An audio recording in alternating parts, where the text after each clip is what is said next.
नमस्कार साथियों, फिजिक्स की ऑनलाइन क्लास में आपका हार्दिक स्वागत है। हम फिजिक्स की ऑनलाइन क्लास में कक्षा 12वीं का दूसरा अध्याय और उसका तीसरा भाग आज हम लेके आ रहे हैं। हमने अपने दूसरे भाग में गाउस का नियम और उस गाउस के नियम का पहला अनुप्रयोग एक रेखिक आवर्तित तार के कारण उससे कुछ दूरी पर विद्युत क्षेत्र की तीव्रता ज्ञात करनी है, ये हमने निकाला था। आज हम उसका दूसरा अनुप्रयोग, गाउस के नियम का दूसरा अनुप्रयोग लेकर आ रहे हैं, जिसका नाम है अपरिमित समरूप आवेशित अचालक परत के कारण विद्युत क्षेत्र। माने हमें इसमें एक अपरिमित समरूप आवेशित मतलब समान रूप से आवेशित होगी अचालक परत माने हमें एक ऐसी प्लेट लेनी है, एक ऐसी परत लेनी है जो अचालक है। अचालक मीन कुचालक है। ऐसी परत लेनी है जो समरूप आवेशित हो और उससे हमें कुछ दूरी पर विद्युत क्षेत्र और उसकी तीव्रता को ज्ञात करना है। तो सबसे पहले हम एक अपरिमेय समरूप आवेशित अचालक परत लेते हैं। मैं जो चित्र ये बना रहा हूं, ये एक समरूप आवेशित अपरिमित का मतलब इसकी लंबाई चौड़ाई ज्यादा होगी, लेकिन हम उसमें से कुछ हिस्सा ले रहे हैं और ये जो ले रहे हैं उसको नाम दे देते हैं ABCD। ये हमने एक परत ली है अपरिमित रूप से। इसके ऊपर हम Q आवेश डाल देते हैं। तो जब हम इसके ऊपर Q आवेश डालेंगे तो ये एक अचालक परत है और अचालक पदार्थ की ये विशेषता होती है कि जब उसके ऊपर आवेश डाला जाता है तो वह आवेश उसकी सतह के अंदर संपूर्ण भाग में संपूर्ण क्षेत्रफल में फैल जाता है। तो जब हम इसके ऊपर ये आवेश डालेंगे तो ये जो आवेश है, ये आवेश इसकी सतह के अंदर, देखो चित्र में यहाँ तो आपको ऐसा नजर आ रहा है सतह पे ही पड़ा है, लेकिन ये सतह के अंदर है। ऐसे समान रूप से जो है वो संपूर्ण पृष्ठ के अंदर की ओर जो है वो वितरित हो जाता है। तो ये एक ऐसी जो है समरूप आवेशित अपरिमेय अचालक परत है। हमें इसी अचालक परत के कारण इसके मध्य बिंदु से r दूरी पर, या मध्य बिंदु है ये, इससे r दूरी पर यहाँ पे कोई बिंदु स्थित है P बिंदु। इस P बिंदु पर विद्युत क्षेत्र की तीव्रता ज्ञात करनी है। ये हमारे आज के डेरिवेशन का, आज के इस गाउस के अनुप्रयोग का ये उद्देश्य है। हमें यहाँ पर इस अपरिमित अचालक प्लेट या परत के कारण हमें यहाँ पर विद्युत क्षेत्र की तीव्रता ज्ञात करनी है। तो सबसे पहले हमने देखा, हमने जब Q आवेश डाला तो वो Q आवेश उसकी सतह के अंदर पूरे क्षेत्रफल में फैल गया। तो सबसे पहले यहाँ पर पृष्ठीय आवेश वितरण का सूत्र क्या कहता है, उससे पृष्ठीय आवेश वितरण से सूत्र होता है सिग्मा बराबर Q बटे F। S जो है वो इसका क्षेत्रफल हो जाएगा। सिग्मा पृष्ठ आवेश वितरण, क्योंकि यहाँ संपूर्ण पृष्ठ में आवेश वितरित हो गया है, यहाँ से Q का मान क्या आ जाएगा, तो Q बराबर हो जाएगा सिग्मा F। इसको हम समीकरण नंबर 1 दे देते हैं। ठीक है, ये कल जैसे ही हुआ है, जैसे एक कल तार था, तार के ऊपर हमने आवेश डाला था और आवेश जो है समान रूप से वितरित हो गया था, वहां आया था रेखिक आवेश वितरण, यहाँ आ गया पृष्ठीय आवेश वितरण। सिग्मा बराबर हो गया Q बटा F, तो Q बराबर हो गया सिग्मा F, समीकरण नंबर 1। अब हमें यहाँ पे तीव्रता ज्ञात करनी है, लेकिन कल की एक बात की थी कि तीव्रता ज्ञात करने से पहले हम यहाँ पे तीव्रता की दिशा का पता करेंगे। तो हम यहाँ पे जब तीव्रता की दिशा का पता करेंगे तो तीव्रता की दिशा किधर होगी वो हम पता करेंगे, फिर उसके बाद में यहाँ पे तीव्रता निकलेगी। तो तीव्रता की दिशा पता करने के लिए हम सबसे पहले ये देखते हैं कि अगर इस बिंदु के कारण यहाँ तीव्रता अगर ज्ञात की जाए तो तीव्रता की दिशा इस प्रकार से होगी, लेकिन अगर इस सिरे से यहाँ पे तीव्रता ज्ञात की जाए तो तीव्रता की दिशा जो है वो ऐसे हो जाएगी, और इस बिंदु से अगर यहाँ पे तीव्रता ज्ञात की जाए तो तीव्रता की दिशा जो होगी वो इस प्रकार से हो जाएगी। इसका मतलब ये है कि तीव्रता की जो दिशाएं हैं इस बिंदु पर अलग अलग प्राप्त हो रही है। अतः हमें तीव्रता की दिशा एक समान नहीं मिल रही है।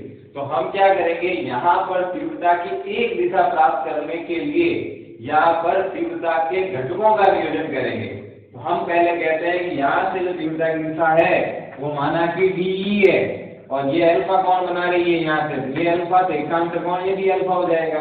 उसी प्रकार यहाँ से इस सिरे से यहाँ पे तीव्रता जो है वो भी माना कि डी है, और वो भी यहाँ से अल्फा कोण बना रही है। तो आप देखोगे ये दोनों ही अलग अलग दिशाओं में है। अतः यहाँ पे घटकों का वियोजन करेंगे तो एक घटक तो क्षैतिज घटक तो ये हो जाएगा, और ये ऊर्ध्वाधर घटक हो जाएगा। तो इसके लिए इस डी तीव्रता के लिए ये क्षैतिज घटक लिखेंगे डी कॉस अल्फा, ये हो जाएगा ऊर्ध्वाधर घटक डी साइन अल्फा। उसी प्रकार से इसके लिए क्षैतिज घटक यही डी कॉस अल्फा, और ये वाला घटक हो जाएगा डी साइन अल्फा। अब आप चित्र से ध्यान से देखिए, यहाँ पर साइन घटक जो है वो दोनों बराबर है और एक दूसरे के विपरीत है। अतः ये एक दूसरे को निरस्त कर देंगे, जिसके कारण कॉस घटक ही एक दिशा में है। अतः इसी घटकों के कारण हमें ये पता चलेगा कि परिणामी विद्युत क्षेत्र की जो तीव्रता होगी वो इस दिशा में होगी। अतः अब तीव्रता की दिशा ज्ञात हो गई है। अब हम यहाँ पे तीव्रता का मान ज्ञात करेंगे। तो अगला चित्र, ये चित्र जो है ये तो हमने तीव्रता की दिशा ज्ञात करने के लिए बनाया है। इसमें अगला चित्र बनेगा जिसमें हम यहाँ पे तीव्रता की दिशा का पता करेंगे। तो यहाँ पे पता करने के लिए गाउस ने बताया था कि हम जहाँ पे भी विद्युत क्षेत्र की दिशा का पता करें वहाँ पर एक बंद काल्पनिक पृष्ठ को माना जाना आवश्यक है। तो हम यहाँ पे इसके चारों ओर एक बंद काल्पनिक पृष्ठ की कल्पना करते हैं। तो हम ये तीव्रता की दिशा जो ज्ञात की है इसको यहाँ से अब हटा देते हैं।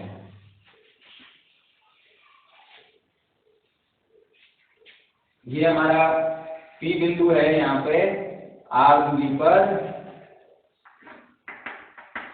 हम अब इसके चारों ओर एक बंद काल्पनिक पृष्ठ का चयन करते हैं। हम एक ऐसे पृष्ठ का चयन कर रहे हैं जो बेलनाकार है और जो इस परत के बाहर की ओर भी है, अंदर की ओर भी है, और इस परत के पीछे की ओर भी मौजूद है। हमने एक ऐसे बंद पृष्ठ की कल्पना की है जो इस परत के आगे भी R दूरी तक है, अंदर भी है, क्योंकि आगे अंदर पड़ा है इसलिए अंदर को ले जाना ही पड़ेगा, और इसके पीछे की ओर भी है। ऐसे एक बंद काल्पनिक पृष्ठ की हम कल्पना कर रहे हैं। अब हम इस बंद काल्पनिक पृष्ठ के लिए विद्युत फ्लक्स का मान ज्ञात करेंगे। तो विद्युत फ्लक्स का सूत्र क्या कहता है? तो विद्युत फ्लक्स के सूत्र से विद्युत फ्लक्स का सूत्र कहता है I बराबर बंद पृष्ठ का समाकलन E डॉट E सदिश डॉट BS सदिश। ये विद्युत फ्लक्स का सूत्र है। अब ये फ्लक्स हमें तीन स्थानों पर निकालना है। जैसे हमने कल तार में भी जब बंद पृष्ठ की कल्पना की थी तो वहां पे भी तीन स्थानों के लिए निकाला था, वैसे आज भी यहाँ पे तीन हम स्थितियों में निकालेंगे। सबसे पहली स्थिति ये वाला वक्र पृष्ठ। तो इस पे इस मने पृष्ठ के ऊपर तीव्रता की दिशा ऐसे हो जाएगी और क्षेत्रफल की दिशा भी इसी तरफ है, तो ये दोनों इस तरफ होगी। इनके बीच का जो कोण हो जाएगा वो 0 डिग्री हो जाएगा। ये पहली स्थिति है। दूसरी स्थिति हम इसकी सतह पर लेंगे। सतह पर तीव्रता की दिशा तो यही होगी, लेकिन इसके क्षेत्रफल की दिशा इस तरफ हो जाएगी, तो ds ऐसे हो जाएगी। दोनों के बीच में कोण यहाँ पे 90 डिग्री आ जाएगा। और जब पीछे की ओर देखेंगे तो तीव्रता की दिशा देखो, आगे तीव्रता की दिशा ऐसे है तो पीछे तीव्रता की दिशा इस प्रकार हो जाएगी। तो तीव्रता की दिशा E ऐसे हो जाएगी, क्षेत्रफल की दिशा भी यही है। अतः इन दोनों के बीच में कोण 0 डिग्री आएगा। ये तीसरी स्थिति है। अतः हम विद्युत फ्लक्स को अब ये जो निकालेंगे ये तीन स्थितियों में निकालने वाले हैं। तो फाई बराबर हो जाएगा पहली स्थिति के लिए E ds प्लस सेकंड स्थिति के लिए E सदिश डॉट ds सदिश, और थर्ड स्थिति के लिए E सदिश डॉट ds सदिश। हम अब इसका अदिश गुणनफल खोलते हैं। तो फाई बराबर पहली स्थिति के लिए EDS cos थीटा, दूसरी स्थिति के लिए EDS cos थीटा, इसी प्रकार तीसरी स्थिति के लिए भी EDS cos थीटा। हमने खोल दिया। अब हम तो वहां वाली कौन वाली शर्तें यहाँ पे लगा देते हैं। तो जब हम शर्तें लगाएंगे तो क्या होगा देखिए,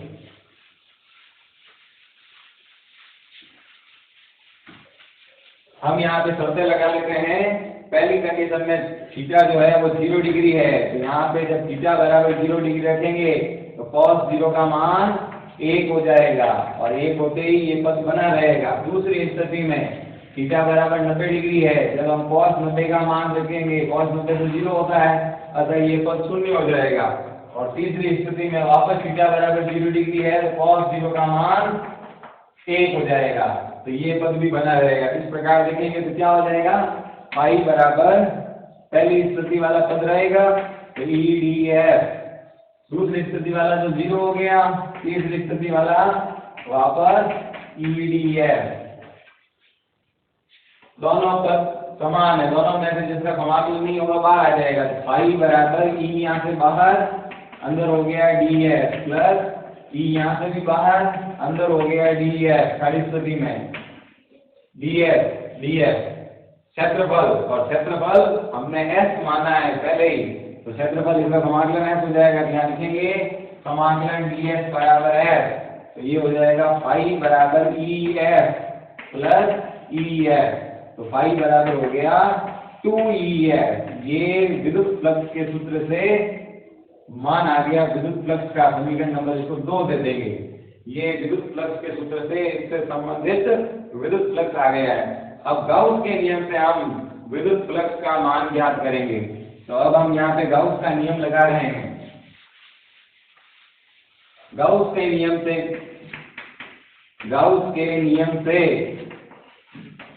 गाउस का नियम क्या कहता है, गाउस का नियम कहता है फाई बराबर होता है Q बटे एप्सिलॉन नॉट निर्वात में।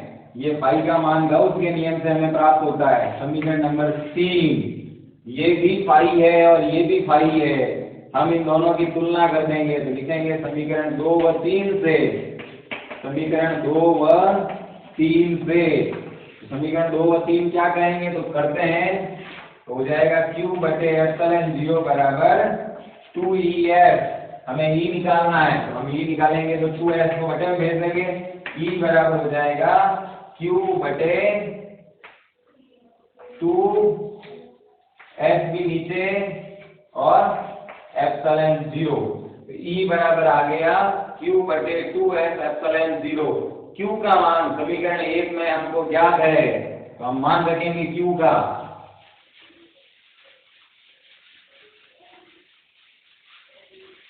Q का मान डाल देते हैं यहाँ पे, तो E बराबर Q बटा, जैसे ये समीकरण यहाँ लिख रहा हूँ मैं, तो 2S एप्सिलॉन 0। समीकरण 1 में Q बराबर है सिग्मा S, ये मान हम डाल देते हैं, तो E बराबर हो जाएगा सिग्मा S बटे 2S एप्सिलॉन 0।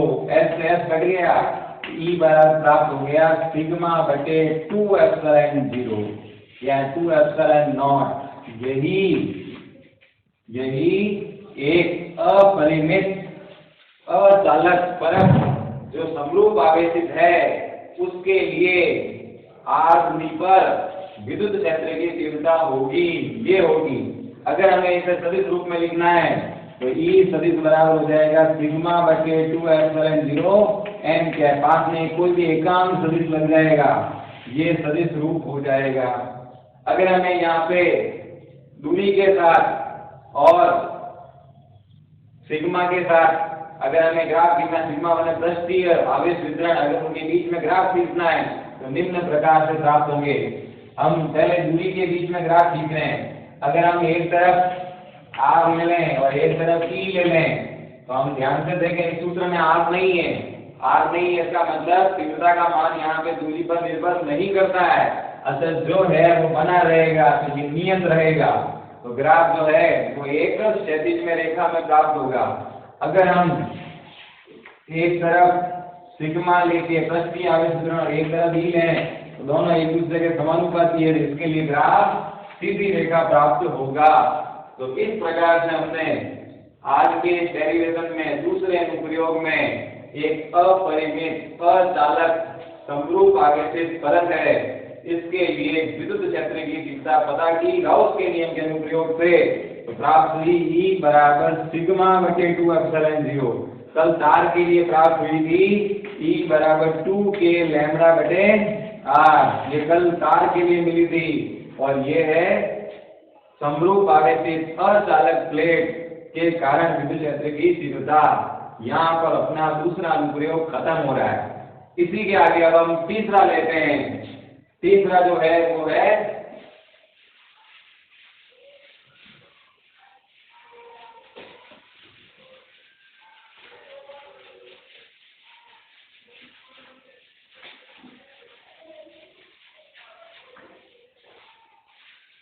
गाउस के नियम का तीसरा अनुप्रयोग। तीसरे अनुप्रयोग में हम जब दूसरा किया था तो उसमें अचालक प्लेट ली थी, लेकिन जब तीसरा करेंगे तो चालक प्लेट लेंगे। माने समरूप आवेशित चालक प्लेट के कारण विद्युत क्षेत्र की तीव्रता। ये तीसरा अनुप्रयोग है। तो लिखेंगे समरूप आवेशित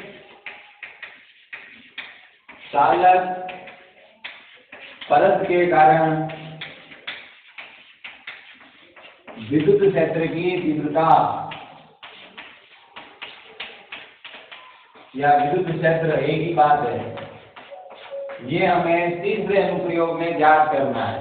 तो तीसरे अनुप्रयोग में और दूसरे अनुप्रयोग में फर्क इतना ही है, वहां की अचालक प्लेट और यहाँ है चालक प्लेट। और चालक प्लेट और अचालक प्लेट में क्या अंतर होता है? अचालक प्लेट के अंदर जब हमने आवेश डाला तो वह आवेश उसकी सतह के अंदर संपूर्ण क्षेत्रफल पे फैल गया था, लेकिन चालक प्लेट में जब हम आवेश डालेंगे तो वो उसकी सतह पर फैलेगा। माने उसकी सतह पर ऊपर होगा, उसके अंदर नहीं होगा। इस बात को ध्यान में रखते हुए अब हम एक अपरिमेय समरूप आवेशित चालक प्लेट के कारण विद्युत क्षेत्र और उसकी तीव्रता को ज्ञात करते हैं। तो वैसे ही डेरिवेशन सेम वैसे ही है, लेकिन एक बात हमें ध्यान में रखनी है, उसके अनुसार ये डेरिवेशन चलेगा। तो हम इसमें एक अपरिमेय समरूप आवेशित एक प्लेट ले रहे हैं। ये हमने एक प्लेट ली है, चालक प्लेट है ये। हम इसके ऊपर Q आवेश डाल रहे हैं। जब हम Q आवेश इसके ऊपर डालेंगे तो ये Q आवेश इसकी सतह के ऊपर संपूर्ण क्षेत्रफल में बह जाएगा।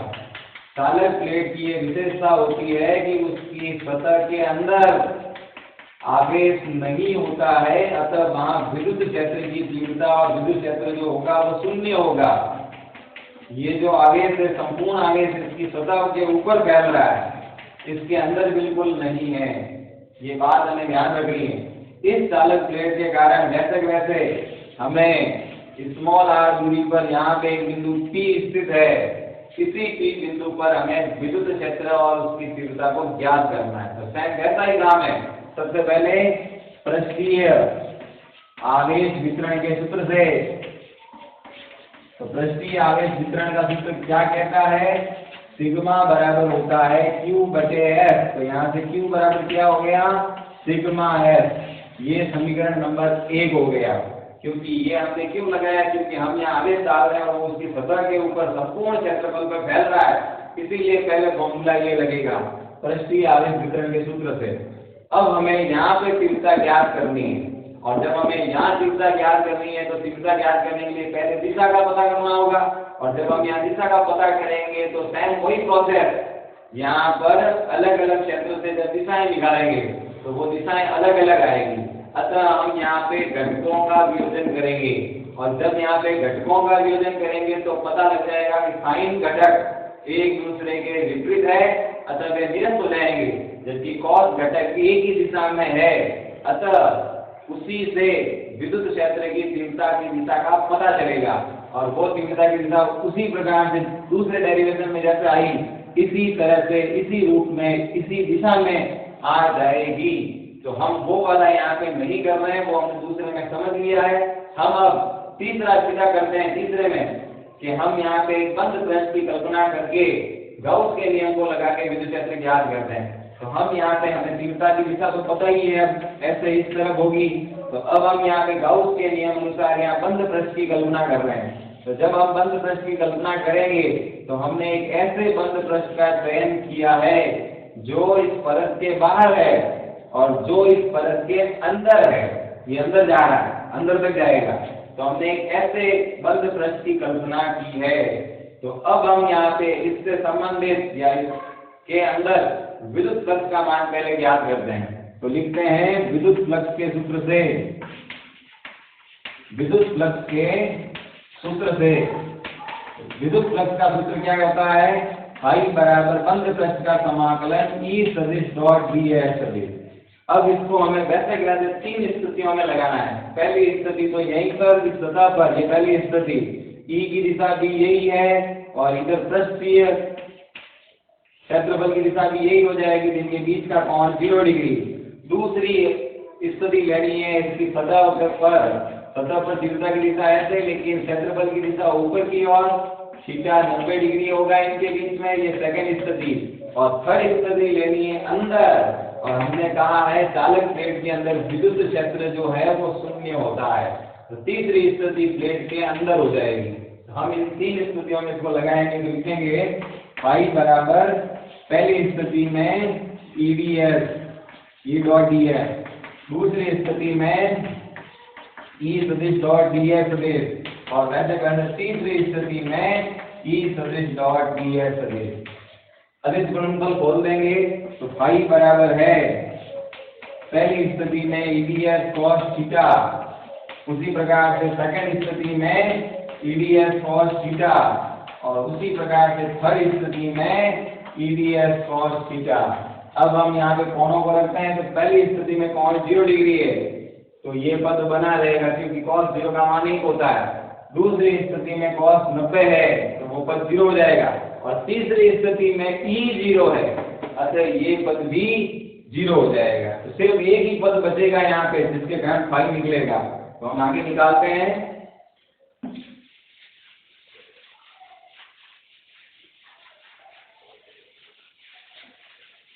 लिखते हैं यहाँ पे पहली स्थिति के लिए थीटा जो है वो 0 डिग्री है, तो cos 0 का मान क्या हो जाएगा?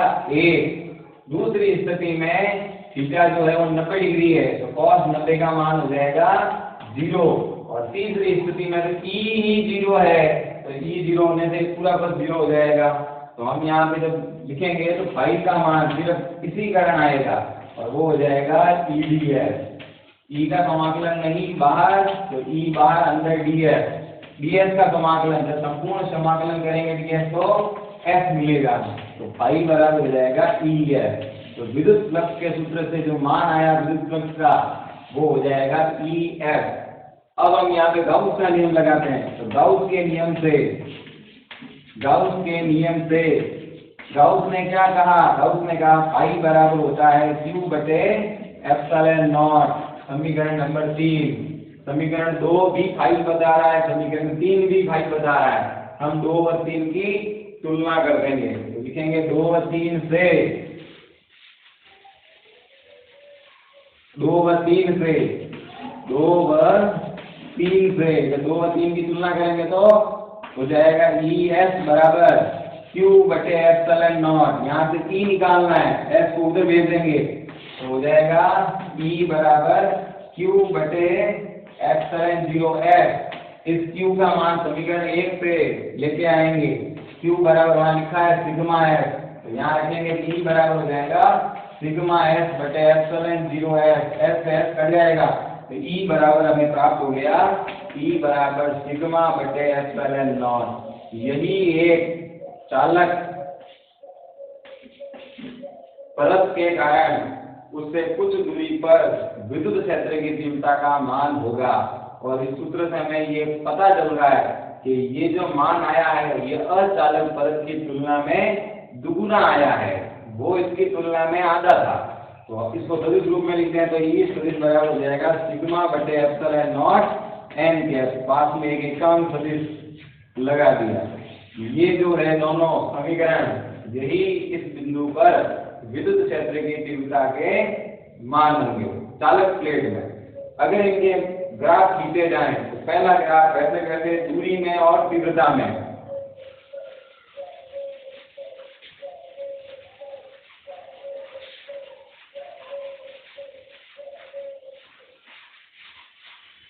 तो पहला ग्राफ है दूरी में और तीव्रता में। एक तरफ अपन दूरी लें और एक तरफ अपन तीव्रता लें। पहले सूत्र को देखें। सूत्र में दूरी का यहाँ पे कोई बखान नहीं है, अतः यहाँ से पता चल रहा है कि तीव्रता जो है वो दूरी पर निर्भर नहीं करेगी।